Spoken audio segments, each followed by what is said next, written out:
听说恒月派毁于你手，见过两位道友。使者大人，是阴宗玄道宗朴男子。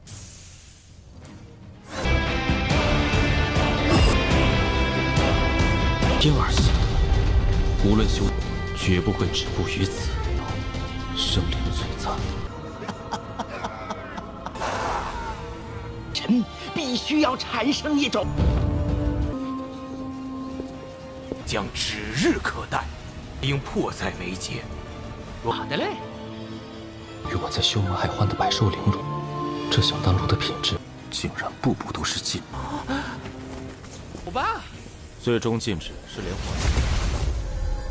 Halo guys, welcome back to KD Universe. Mari kita lanjutkan spoiler buat Babang Wanglin episode 65-nya nih. Kira-kira abis ini abang kita mau ngapain ya guys? Jika lo melanjutkan dari episode terakhir, kita semua sudah melihat Wanglin berhadapan dengan seekor naga dan juga seekor katak yang sedang bertarung. Tapi naga itu terkuat guys, karena tidak mau mengambil konsekuensi yang besar, Wanglin memutuskan untuk membuka formasi teleportasi dan segera pergi dari Tanah Dewa Kuno. Tapi apa yang terjadi? Ternyata katak itu ikut bersamanya teleportasi guys. Untungnya dia tidak agresif dan Wanglin menangkapnya. Ditambah kata itu adalah binatang roh guntur berkualitas tinggi. Dan kita pun masuk ke intro ya guys. Hehehe. Setelah Wanglin keluar dari bintang kekacauan, dia mulai mengambil tasnya dan melihat tungku hujan miliknya. Dia mengingat kembali perkataan kakeknya sebelumnya yang menjelaskan kalau tungku hujan sudah muncul. Pastinya beberapa tahun kemudian gerbang surgawi itu akan dibuka guys. Tapi dia juga penasaran nih, kapan tepatnya gerbang itu bakal dibuka coba? Karena menurutnya masih ada waktu. Dia segera menaiki binatang nyamuk spiritualnya, memutuskan untuk pergi ke medan pertempuran asing dan menyerap hantu-hantu di sana sebagai persiapan perang guys. Merasa sudah cukup, dia pun bergegas keluar dari medan perang menggunakan formasi teleportasi. Di sisi lain, terdapat seorang tetua yang bernama Sun Wen. Dia berasal dari negara Gongsun. Dia ditugaskan untuk membuka pintu menuju ke medan pertempuran asing di wilayahnya guys. Setelah semua orang sudah terkumpul, akhirnya Sun Wen mengumumkan kalau dia akan membuka pintu menuju ke medan pertempuran asing. Dia menambahkan aturan tambahan. Setiap orang yang keluar dari medan perang ini nanti, maka orang itu harus diperiksa terlebih dahulu sama dia guys. Jelas mendengar itu beberapa orang tidak setuju. Tapi yang namanya aturan adalah aturan, jadi mereka tidak bisa melawan, cuma bisa nurut. 听说恒月派毁于你手， 见过两位道友。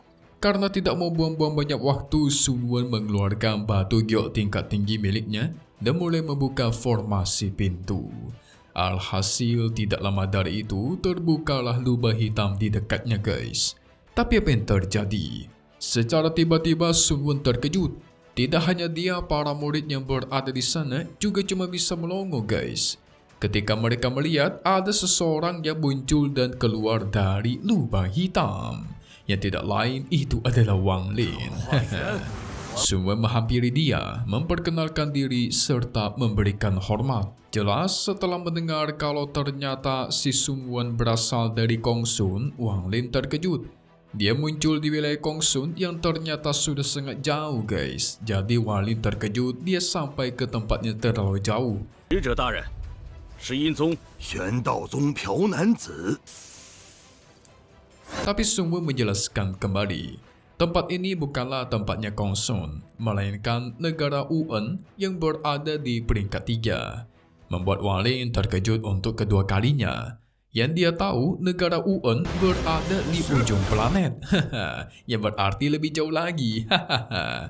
Perjalanan begitu jauh, pada akhirnya Wanglin segera kabur menghilang dari sana guys. Melihat kepergiannya Wanglin membuat Sun Wen dan para murid auto lega. Soalnya mereka tahu jelas Wanglin berada di ranah formasi jiwa. Kalau dia turun tangan, auto meninggalkan semua mereka nanti guys. Hehe. Tapi setelah semua itu, si Sun Wen malah kembali untuk melaporkan kejadian itu guys.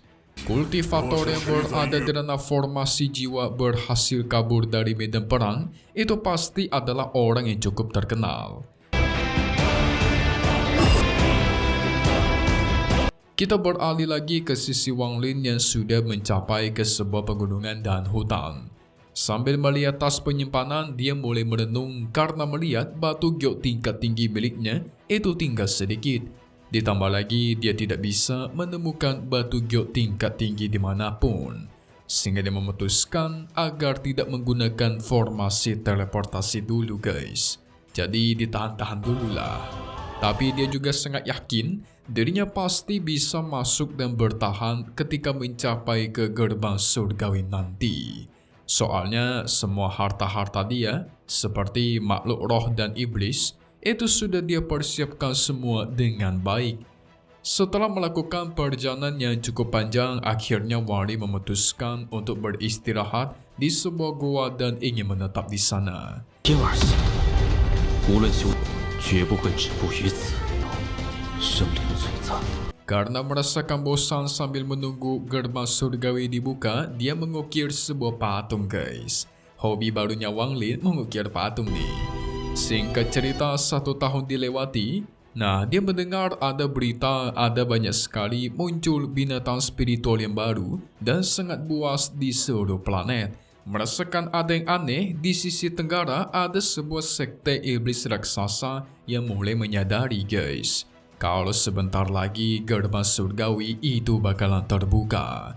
Jadi mereka mulai melakukan persiapan nih. Alhasil banyak sekali kultivator dari segala penjuru yang mulai bersiap untuk masuk.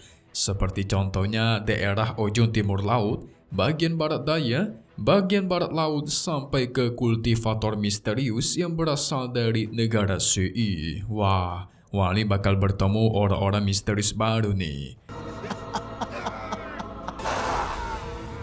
Sama hal dengan Wang Lin, dia juga bersiap. Sebentar lagi gerbang surgawi akan terbuka. Pada akhirnya hampir semua praktisi berkumpul di satu tempat. Di sisi lain, tepatnya kakek Yun Cheze, dia sedang asik makan di sebuah restoran. Ini orang makan mulu nih si kakek nih. Dia juga sadar kalau gerbang surgawi akan terbuka. Tapi dia pasti menduga, pasti si Wang Lin bakal memanfaatkan topi jerami pemberiannya untuk menyamar guys. Dan tentunya kalau dia menggunakan topi itu, Wang Lin bisa selamat di gerbang surgawi. Sesampainya Wang Lin di tempat perkumpulan praktisi, semua praktisi langsung melirik ke arah dia guys. Mereka tentu tidak ingin meremehkan Wang Lin yang menggunakan pakaian kuno, karena mereka tahu jelas Wang Lin bisa sampai ke sini berarti dia bukan orang biasa nih. Tidak lama dari itu, secara tiba-tiba muncullah pintu raksasa emas yang sangat besar di hadapan Wang Lin. Dia melihat kalau ada banyak sekali bekas pertarungan serangan yang terjadi di pintu itu guys.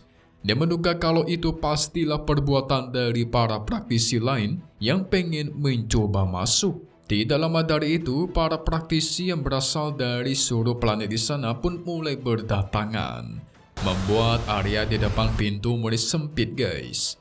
Mereka juga berasal dari berbagai sekte yang berbeda-beda.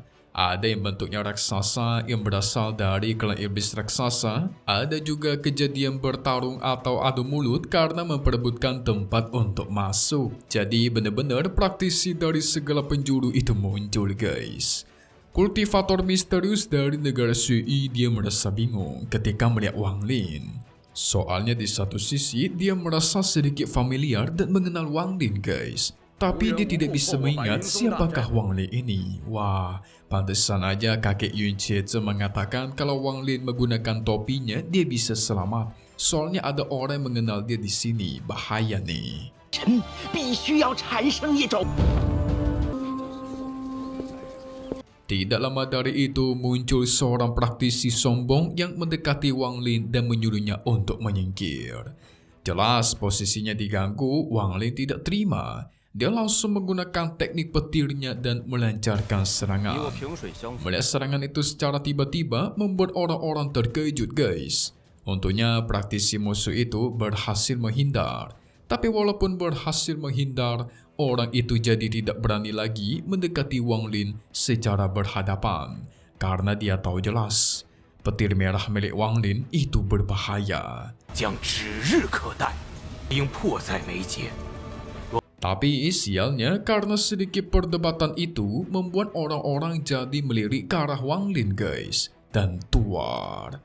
Tiba-tiba langit berubah dan gerbang surgawi juga sudah mulai terbuka sedikit demi sedikit. Tanpa basa-basi, semua praktisi ada di sana pun berbondong-bondong untuk masuk ke dalam. Dan mereka pun menghilang guys. Wali menyaksikan itu berbeda. Dia tidak mau langsung masuk dan menunggu semua orang masuk duluan. Jadi dia nunggu dulu nih. Wali merasakan aura menekannya sangat kuat pada saat dia pengen masuk. Tidak cuma itu, tungku hujan yang ada di atasnya itu juga mulai beraksi guys. Yang ternyata tungku hujan ini bukanlah kunci untuk masuk ke dalam gerbang surgawi. Tetapi sebaliknya itu adalah kunci untuk keluar guys. 好的嘞。 与我在修魔海欢的百兽灵乳，这想当初的品质。 Nah, ketika Wang Lin sudah berada di dalam, dia langsung mengeluarkan salah satu hartanya, yaitu lonceng kuning. Diketahui juga lonceng kuning ini adalah salah satu harta dari praktisi kuno yang dulu pernah Wang Lin ambil ketika melawan Sith Ocean guys. Harta ini bisa berubah menjadi besar dan juga bisa menjebak musuh di dalamnya. Tapi dia juga terkejut karena dia tidak bisa merasakan sedikit pun kehidupan di sini. Jadi seperti ini adalah dunia mati tanpa ada kehidupan. Tentu dia penasaran dong, apakah ini benar alam surgawi? Walaupun dia sebenarnya pernah mendengar alam surgawi sudah dihancurkan sedari zaman dulu. Karena merasa penasaran, dia menelusuri tempat itu dan sampai ke sebuah kastil yang sudah hancur. 竟然步步都是禁制。 Dia masih belum bisa merasakan energi spiritual murni yang dia cari-cari guys. Singkat cerita, beberapa hari dilewati dan dia masih menelusuri istana. Wali menemukan sebuah batu yang bertuliskan diberikan oleh Kaisar Langit kepada kultivator surgawi Tianhua. Yang berarti istana ini memang khusus dibangun buat si Tianhua ini guys. Sebagai sebuah hadiah. Karena sepertinya orang yang bernama Tianhua ini sudah memperoleh sesuatu.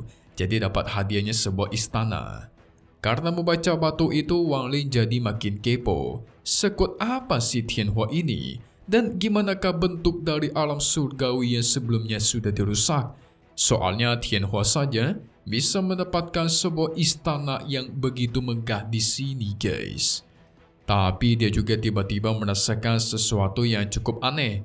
Jadi batu yang dia pegang itu sepertinya dibangun di dalam istana guys. Seharusnya kan yang namanya sebuah penghargaan ditaruh di luar istana supaya semua orang bisa melihatnya. Lah ini malah di dalam istana, siapa yang mau lihat gitu loh. Alhasil dia mencoba menggunakan kekuatannya menghancurkan batu itu. Tapi ternyata batu itu sungguh keras. Sampai-sampai Wang Lin kesulitan untuk menghancurkannya. Namun gak lama dari itu, ujung-ujungnya dia berhasil menghancurkannya menggunakan kekuatannya guys. Ditambah langit juga mulai bergemuruh di sekitar wilayah Wang Lin. Wow, ini mengartikan harta yang Wang Lin dapatkan atau batu ini bukan batu biasa nih. Tentu ini bahaya guys. 走吧。最终禁止是连。 Apakah Wang Lin ternyata mendapatkan harta legendaris dari batu tersebut? Wah, kepo kalian kan? So, selesai dulu untuk spoiler episode 65. Kita bakal update di episode selanjutnya. Akan mimin update secepatnya. Tapi satu hal yang pasti cuman di sini. KD Universe. Thank you buat kalian semua nonton dan selalu support channel Mimin. Semoga kalian semua sehat selalu ya. Memang pamit undur diri dulu. Kita bakal ketemu lagi di video-video selanjutnya. Oke kalau gitu. See you guys.